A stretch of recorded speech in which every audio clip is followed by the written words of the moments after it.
राधे कृष्ण। आज आपण चाललो आहोत भीमाशंकरला। हे भीमाशंकर घाटातील विहंगम दृश्य आहेत जे आपण आता बघत आहात। साधारणतः ही वेळ दुपारी 4 ते 5 च्या दरम्यानची आहे। अतिशय घनदाट जंगल आणि मेन उन्हाळ्यामध्ये अतिशय घनदाट वस्तीमध्ये असलेलं हे भीमाशंकर।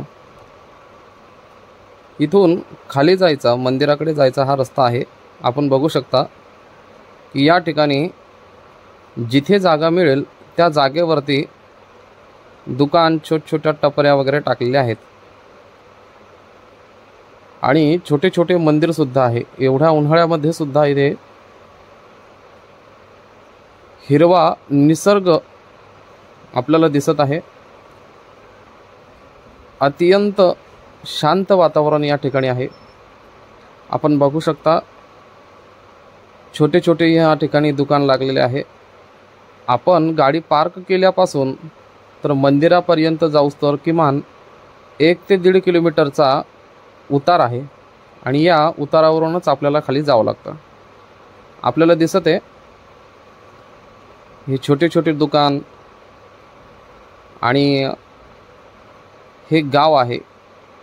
या ठिकाणी जे व्यवसाय करणारे जे लोक आहेत त्यांची राहण्याची सोय सुद्धा या ठिकाणी आहे।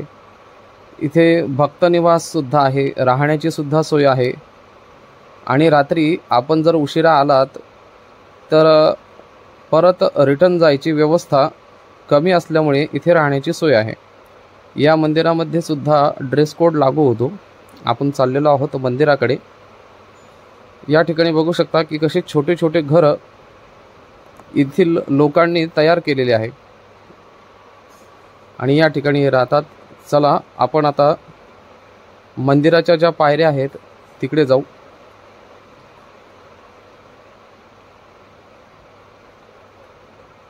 हे बघू शकता आपण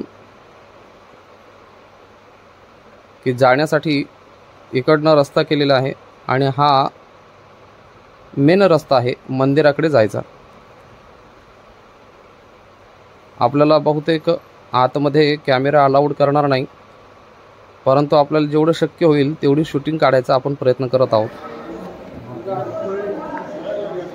आतमध्ये आलोय आपण। या ठिकाणी हे मंदिर आहे, मंदिराचा हा परिसर आहे।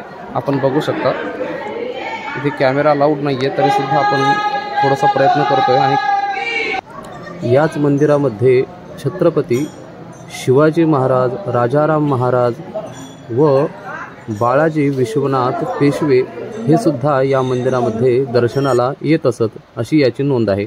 याच ठिकाणी 5 मन वजनाची लोखंडी घंटा चिमाजी अप्पांनी दिल्याचे या ठिकाणी नोंद आहे। तसेच या मंदिरावरती सुबक देखीव आणि रेखीव बांधकाम केलेलं आपल्याला दिसतं।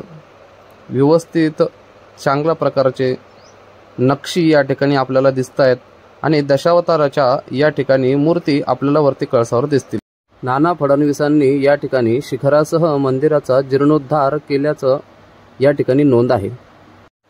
येथील प्राचीन आख्यायिका अशी आहे की रावणाचा भाऊ कुंभकर्ण आणि त्याची पत्नी कर्कटी यांच्यापासून एक संतान जन्माला आले, त्याचे नाव भीम असे ठेवले।